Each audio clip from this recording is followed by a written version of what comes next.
The sun bled across the horizon that evening, casting the little frontier town in copper and crimson, as if the earth itself mourned what was about to take place. The chapel doors yawned open, and the people gathered in clusters, their whispers darting like startled sparrows from lip to lip. I remember the silence between those murmurs most of all, how it seemed to press against the skin, heavy, suffocating, as though the air itself had chosen sides. At the center of it all stood Evelyn Grace, a slip of a girl not yet grown into her 17th year.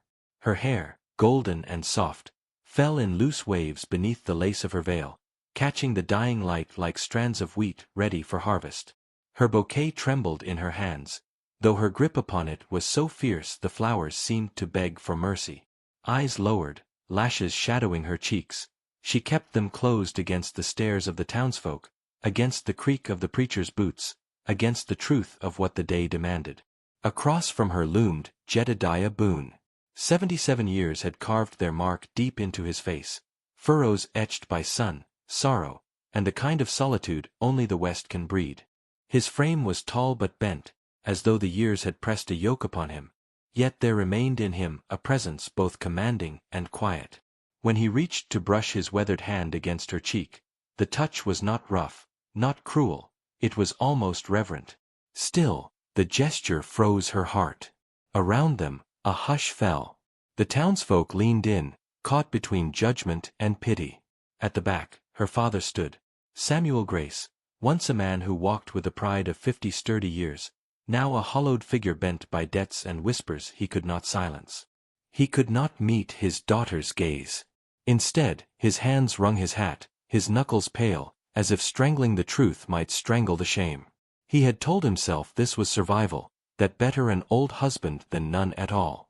But survival does not soften betrayal, and Evelyn felt the sting of it down to her bones. The preacher's words rolled on, solemn, slow. "Do you take this man?" The crowd leaned in, eyes bright with hunger, savoring the scandal that would salt their supper tables for weeks. The women whispered of fortune, the men of debts, and children stared wide-eyed at the strangeness of a girl becoming bride to a man older than her own father. In their silence, Evelyn heard a verdict, a life measured not by her own choosing but by the weight of her family's failures. Yet in that moment, beneath the veil and the gathering dusk, she made a vow no one heard. She would not shatter, no matter how the town expected her to break. She would endure the binding words, the ring pressed cold against her hand, the echo of bells that rang more like funeral chimes than celebration. When the vows were spoken and Jedediah's gravel voice answered steady as stone, the crowd exhaled at last. Evelyn kept her eyes closed still, as though if she never opened them, the world might stay suspended, and she might yet wake to another fate. But the hush broke, the gossip stirred, and the preacher's voice sealed what none could undo. And as the bells tolled through the twilight air, Evelyn Grace lifted her head, veil trembling in the dusk wind, her lips set with a resolve no one expected. The town saw a girl chained. But inside her chest, the faintest ember of defiance began to glow. The ranch house stood on the edge of the plains, its timbers darkened by years of storms, its silence deeper than any churchyard. When Evelyn first stepped inside as Jedediah Boone's bride, the air smelled of smoke, leather, and something older, like loneliness steeped into the walls. Her steps echoed through rooms sparse and stern, a place built for labor, not laughter.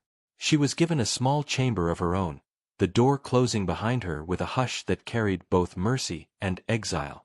Nights were long. She lay awake listening to the wind pressing against the shutters, to the faint scrape of Jedediah's boots in the hall. He did not intrude, did not claim her, but his presence lingered at the edges like a shadow she could neither banish nor ignore. In town, women smirked when she passed, whispering of land and bargains struck. Their words clung to her like burrs, sharp and unshakable. More than once she thought she might dissolve beneath their eyes, yet she walked on, back straight, silence her only defense. Jedediah spoke little. His voice, when it came, carried the rasp of gravel and smoke. Yet his actions, subtle as rainfall on dry earth, unsettled her expectations. One morning, she found a small wooden bird resting on her bedside table, its wings carved with surprising delicacy.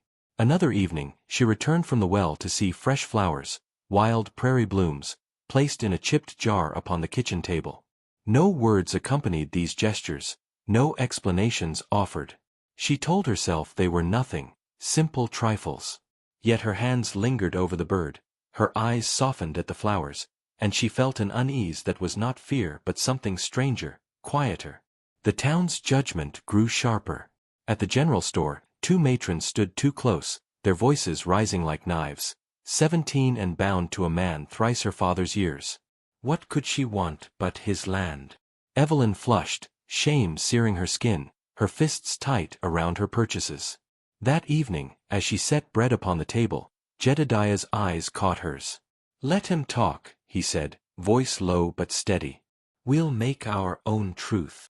It was the first time he had spoken so directly, and something in his gaze unsettled her more than the gossip ever had.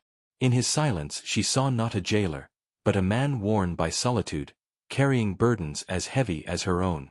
Days passed, and Evelyn found herself tending the ranch alongside him. She gathered eggs, mended fences, sang softly to herself as she worked. Jedediah never interrupted, but she noticed how he lingered near, as though listening, as though the sound was a balm he dared not ask for. Piece by piece, without consent or ceremony, her dignity began to return. The shame that had once bowed her head now lifted it, her steps through town no longer faltering but firm. Then came the storm. Clouds rolled over the plains like black mountains, winds tearing at the earth.